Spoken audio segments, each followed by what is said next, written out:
due to the different challenges that has faced learning nowadays. So integration or inculcating technology into the learning process has become very important. So here is a presentation to show some of these practices that we have extended to inculcate in the learning process without compromising the efficiency. This, it was never this. It has always been like this and comfortable the way I am. Since the COVID outbreak, that is in year 2020, and the schools had to close nearly March, then the whole of educational approach and teaching changed. Now, with this kind of challenge in the educational cloud, then we had to revert to some technological integration in education. Some of this is Droidcam, Google Meet, speech notes, foxit reader to do some editing and writing on the PDF, and also we have the Office Lens that would change the pictures to editable Word documents. Then we have using editing softwares like Camtasia, and also the Photos for Windows, which is a free software, but Camtasia is not a free software. Then my goal right now is to try to do a small demo of how to apply some of these in our education process. Chemical element is as shown below here. There are 4 nucleons inside, that is 2 neutrons and 2.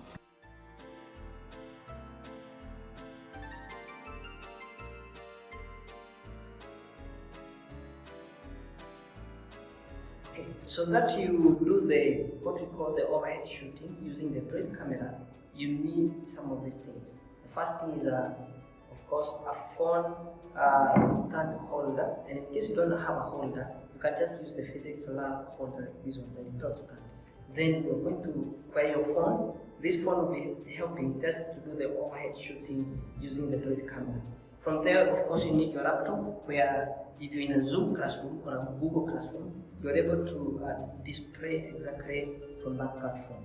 Now, if you are using the Google Meet, then there's an option to switch between the cameras. You can either use the web camera that is from the laptop you're using, or you can now switch the option of using the Droid camera, meaning an external camera, and in this case, my phone. So, of course, you require a book which you're going to use as your writing area, so that it will be like your book.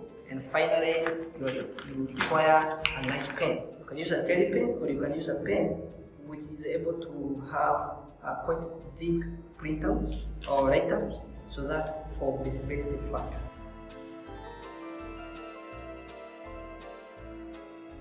So that you don't spoil your phone, you can just add a tape on the holders, just to have a soft grip over the phone.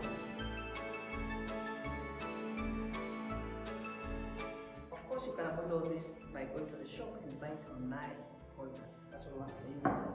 Now, get your phone and then open up the stand, and then have the stand hold a nice grip on the phone.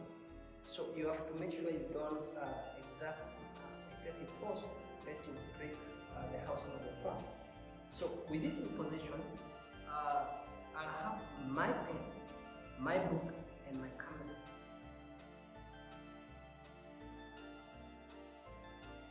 I use my book here as my tool to demonstrate this to you.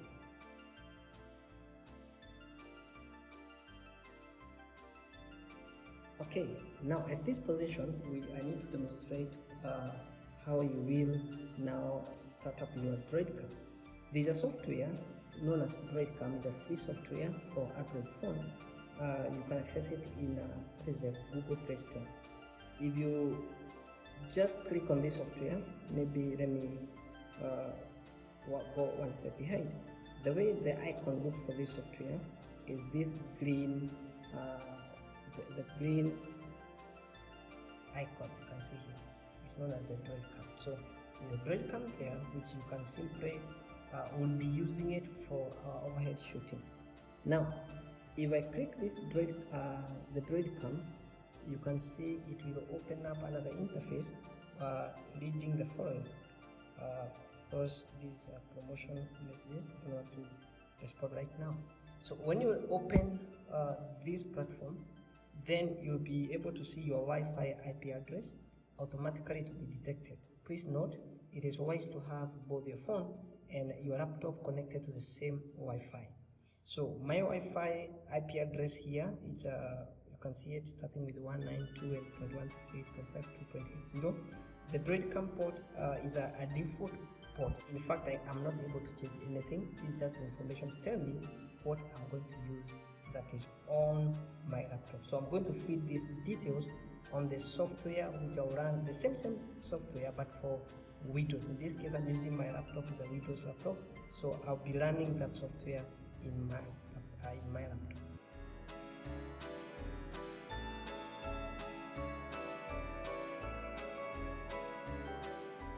The class is set. Now we need to make the connection or the communication between the Droid camera, that is from your phone, mobile phone, and then the application of your laptop. There are three choices. The first one is that you can use the Wi-Fi. That's why I said make sure both the laptop and that is your phone is connected to the same Wi-Fi. The next option here is connecting them over the USB. And the final one here is just making sure that both of them are connected to the same server. Good. Both my laptop and my phone are connected to the same server, and that's why Wi-Fi server. Or let me try to connect them using the LAN or over the Wi-Fi. So what I'll do is that I'll check to see from my phone to verify that this IP address here is the same as, that is the same as the one on my phone, and then you can follow.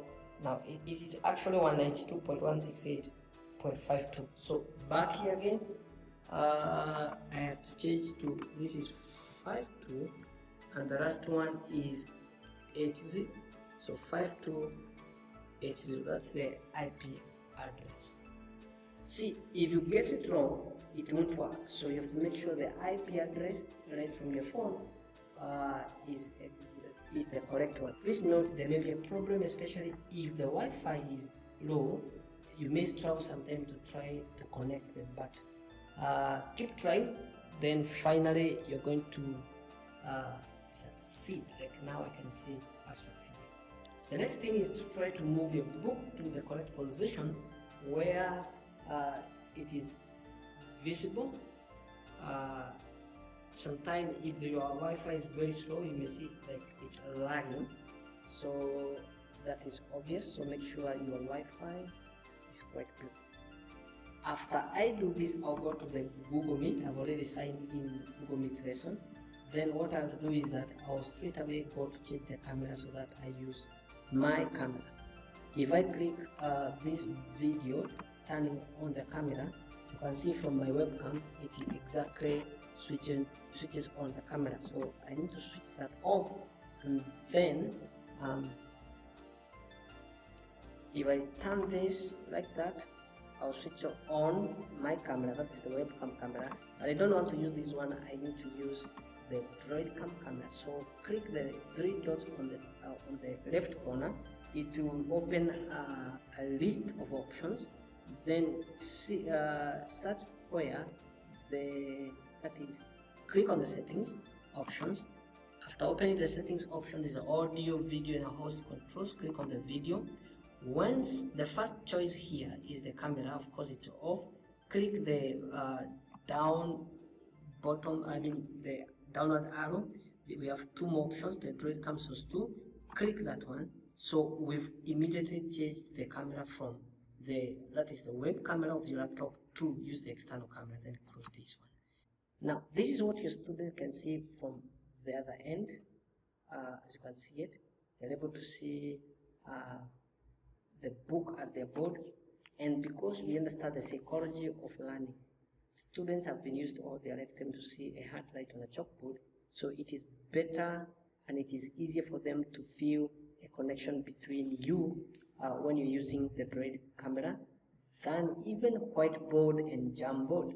Okay, so that's a demo on how you can use the camera. Please note the way it's written here on top, of course, doesn't look nice because as you can see on top here, there's a lateral inversion of letters. Don't worry about that one. It's a settings on my phone. I need to change those settings. What you need to know is that on the receiving end, it is proper. That is, they can see it in the correct position. That should not worry you.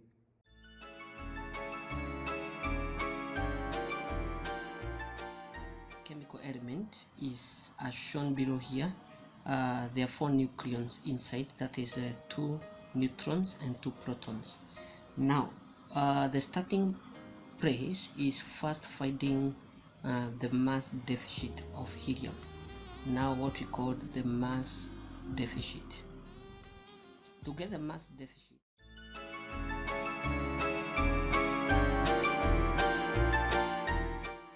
now the other application that will be very important to you as a teacher when you need to do that is to integrate technology to education is what we call the office lens. The office lens will help the teacher to do what we call conversion of pictures of the written document to become editable Word document, or even to convert that is a text from a book, or even it may be a PDF. You can convert all these documents to become editable Word documents. To use the Microsoft Office lens, of course you will require that is to open a free Microsoft Office. It will be important because most of these documents, once you scan them, they will be saved in that account by default. So you can consider doing that. It is as easy as opening any social account like a Facebook account or even any other like a Twitter account. So this icon you can see here is the Microsoft lens. It's look like a red brown. It's the icon we are going to use. So just click it and open it, and then you can see it by default opens the camera for scanning. Okay, I would like to demonstrate this with an example. Here is my book. I would want to convert part of these notes. Maybe I want to reuse them as they are, or it may be maybe a past paper question. You'd want to use it as part of your continuous assessment test. And of course, sometimes it can get very tedious to type, and it can really take lots of your time. So instead, you can use this office lens to you scan the document. For instance, let me scan this document. I want these fusion reactions. You don't need to worry so much when it comes to like how well I'm doing it right now, because you can always crop the region. You confirm by cropping the region you need. So I take like now just click the button to take a picture. It's taken a picture. I have it here. So this is what I need now to work on.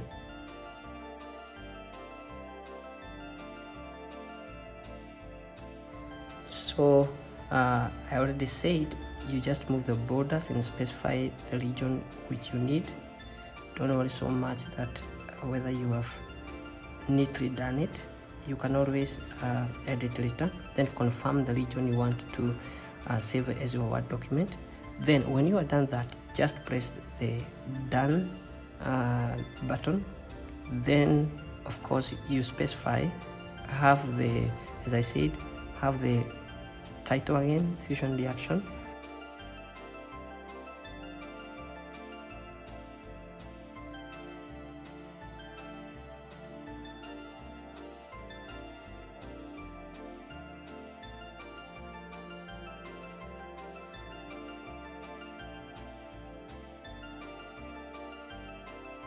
So then you can then specify I've checked the box for the Word editable document, and then save it. Once saved, that's it. The file is saving, as you can see, and after the file saves, you can always open the file So I'm opening this file. It is here, it's opening. And then, as you can see, it's an editable Word document. So just see this. I can even edit. I can like this word I have, I can like edit it. Okay, I have it here. I can delete it. I can type another document. So that's it, you have your document. You can access this document from your computer by just going and logging in that is your account. And once you log in your account, that is Microsoft Office account, you'll be able to access your document.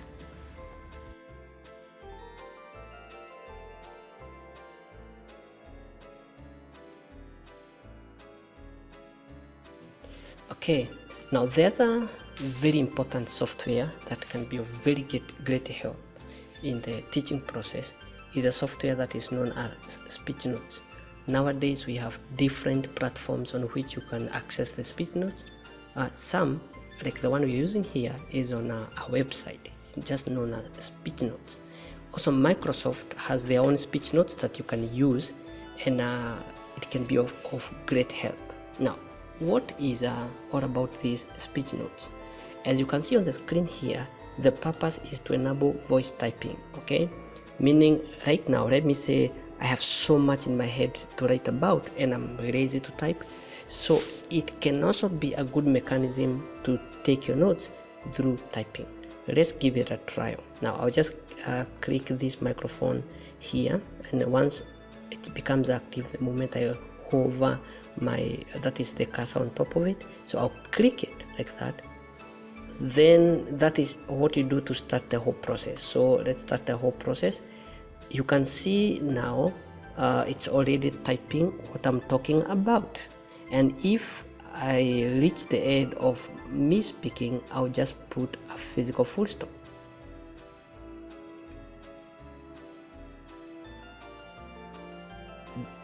Then I will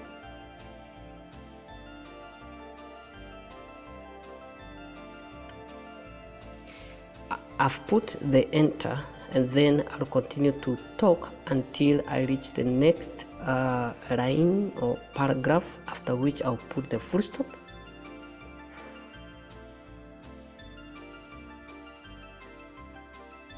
Then again press the enter button.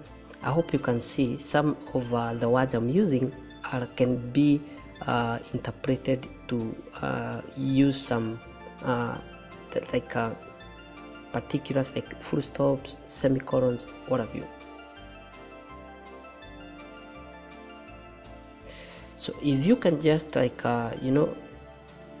on my right here, you can see there's some of things we've been given here that you can see them, and then the computer will just insert them for you. For instance, period, insert.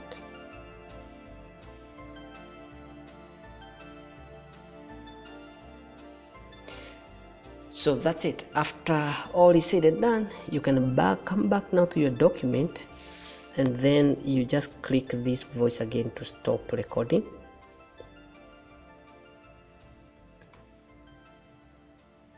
So after you click it, it's inactive now. You have what you're talking about here, and then you can just now turn your voice into text by saving it. So you can save it like this note or whatever note you want. So it's already saved. You can you can save in terms of dates, like what I have here, or just before the date is, you can insert something like physics notes. Okay, and then your document is just, now we can save the session by controlling S. So if I press Control S, then I've saved the session, meaning I can now be able to access it from here. I just need to press that is physics note that is on the sidebar, and then I'll be able to access this document. I can also upload this document to the drive, download it as a file or a Word document. For instance, if I want to download it as a Word document, I just click Word document there, and then from here I've downloaded the Word document. You can see it downloading from the taskbar. Now if I just access that document and open it, let's see what kind of a Word document it is, and then you can see, okay, here we go. Just open it. It's opening. Let's see what we have.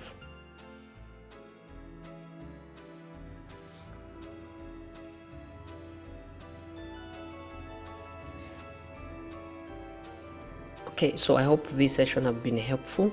That's how we do the voice speech notes. That means you enable voice typing as you talk. The machine, or even what we call the it's like artificial intelligence, which is you know, the business of the day nowadays. So you can have it in your machine, and by speech recognition it's able to translate your voice to typed words. The following exercise is to show how we can use Desmos scientific calculator after doing an experiment with the students. Then during an online session we can demonstrate the plotting skills. Thank you.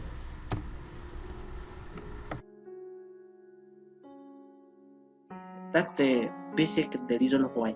But there's no problem. If you can drop your sensors to the bottom and use the length of the trolley, no problem. It's still the same thing. An example of a we have already done the experiment. What is one of the characteristic features you are realizing?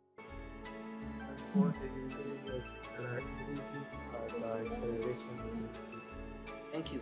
As the force is increasing, the acceleration is doing what? Is increasing. Now I'd like us to plot a graph, which is the corresponding value of 0.1. It was 0.2 meters per second. You can see that my graph is plotting automatically, and the other one is 1. That is 1.20. What do you think about this graph? As you can see it here, it's a straight line. a straight line, right? Let's see. If I request the computer to draw for us the line, then we can see. Right. So it's a straight line from the origin. You can see that, isn't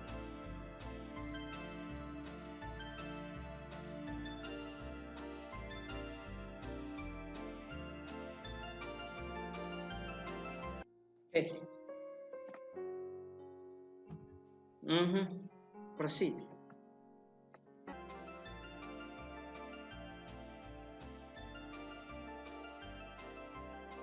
So in that one, just need to resolve it, and if you resolve it, of course you're going to get, you pick this one in this direction, in the line, that is the direction of u is in just straight line in this direction. So you also resolve this one to be in the same direction. To resolve this one, of course, we understand this must be, if you resolve this one, what will be this velocity resolved into a horizontal component? I'm saying if you now resolve it too, because initially it's straightforward. It's m1 u1. You can see no, it's not much because it's just in the same direction. It's the direction of u1, so it's direction of u1. Final, after collision, one moves upward in this direction, the other one moves in this other direction. So we need to resolve both v2 and v1 in the direction of u, which is just parallel, or that is the horizontal component. So if you resolve v2 into its horizontal component, what do you get here? M2 cosine theta. So it will be not m2 cosine theta, baby, v2. That's cosine theta. v2 we are resolving, so that if now you want to find the momentum, it will be mass times that component of velocity. So it will be m2, then v2. A class is never complete without having the students to interact with you. So you can also share smart boards and let students discuss something with you also. So this part is the wing. So then so basically this is the opposite side, and this part is the horizontal, hypotenuse. I wrote it opposite. Yeah, this is the hypotenuse. That's the hypotenuse. And So that's then, the- We can also use the PowerPoints as interactive writing materials. Now, the good thing also with PowerPoint is that it has some more features. Now, if I move my cursor at the bottom, though it may not be very visible, there are those blurred icons I can choose. One here is go to the next document and the previous document, and the other option here is a pen. If I click on the pen, it gives me a number of types of pens. There's a laser pointer, just keep pointing to follow up. For instance, if I point on the laser pointer, I'm able to follow up so that I'm able to highlight, the student are able to know which line I mean, which paragraph I mean, or which diagram or formula I'm referring to. The other option also, on the same document, I can press on the pens again. There is a pen option. If I choose a pen, I'm able to do writing manually. So I'm able to write like like here it says it. Of course, there's a challenge that you have to be able to move your cursor or move your mouse very well. To those who have a touch screen iPad, iPhone, or even a touch screen computer, it can be easy for you because you can now use your finger to come and write on the screen. Now, there's another type of pen which is called a highlighter. If I want to emphasize a statement, I just pick the highlighter and I move the highlighter on top of the line I need to highlight. I can use the that is the arrow buttons on my keyboard to move ahead or move behind. Okay, so if I move on a new one, I'm talking about maybe this is the diagram for refraction. So I'm able to highlight the angle I'm talking about. If I want to tell the student I'm talking about the angle of incidence, I'm able to come here and highlight which angle I'm talking about. Okay.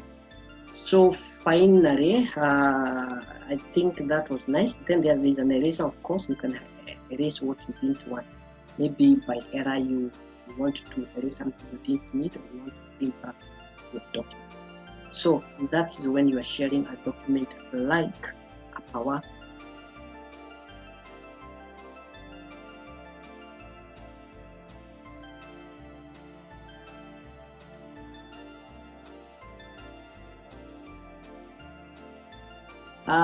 Also on this foxit reader, you are able to use some more applications which are good.